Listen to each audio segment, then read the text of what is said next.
Hey there, PAX 09 continues, and I'm here joined by Ron Gilbert. Ron, how you doing, sir? I'm doing great. We were just talking a minute ago about how much we love PAX and how much fun this show is. Yeah, no, I love PAX. This is my favorite show of all time to come to. Now, you're kind of the belle of the ball this year. You did the big keynote speech, and you're showing off DeathSpank for the first time here. For the folks who might have missed the keynote, can you give us a little kind of big picture view of what your message was for the PAX audience?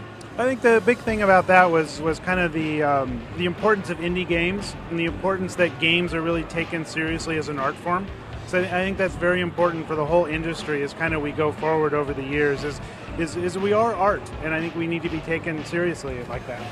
Hence DeathSpank. Yes, of course. That's art. It's my art. This is high art for sure. Yep, absolutely.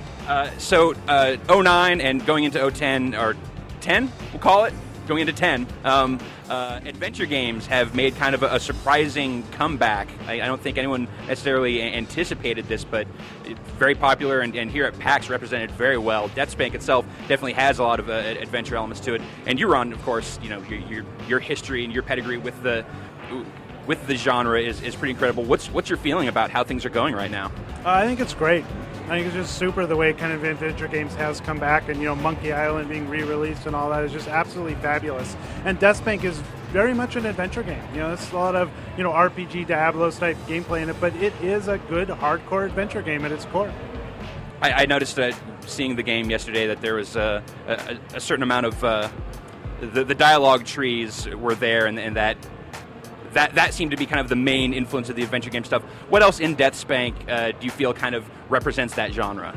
Well, in addition to the dialogues, which I think is kind of a major component of adventure games, is there's a lot of puzzle solving. There's a lot of items you have to find and get and solve puzzles with them to get into areas and to get different characters what they need to kind of progress through the story. So I think those two things are really what I pulled out of adventure games and put into DeathSpank, are the dialogues and the puzzle solving. So, a question that I asked David Grossman from Telltale Games yesterday, posed to you now.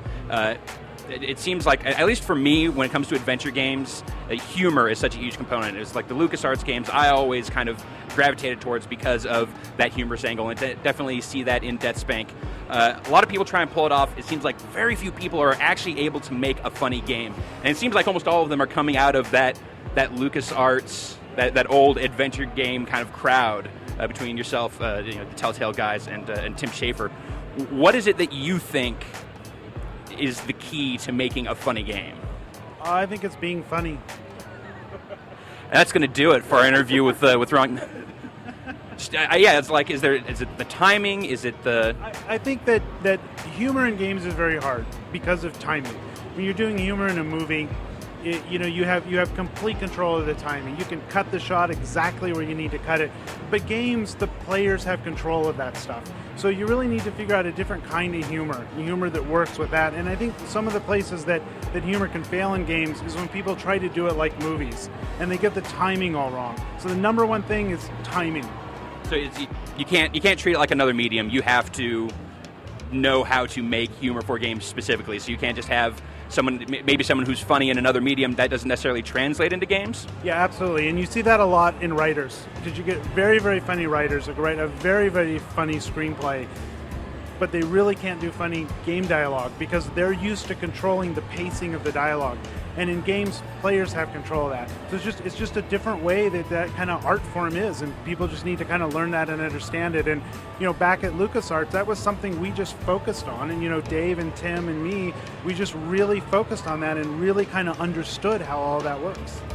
So getting back to DeathSpank a little more specifically, how did your relationship with Hothead Games kind of come to be? Well, I had started working on DeathSpank probably close to 5 years ago, and it was just an idea that sprung up from these little flash comics that were on my website. And my friend Clayton Kozleric and I, we created these flash cartoons to kind of poke fun at the industry.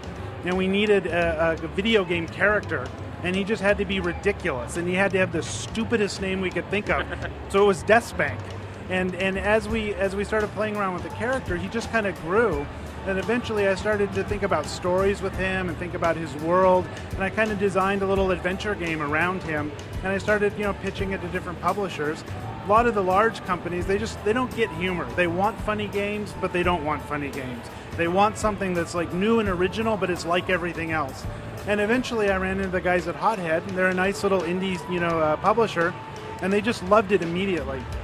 And I guess the rest is history.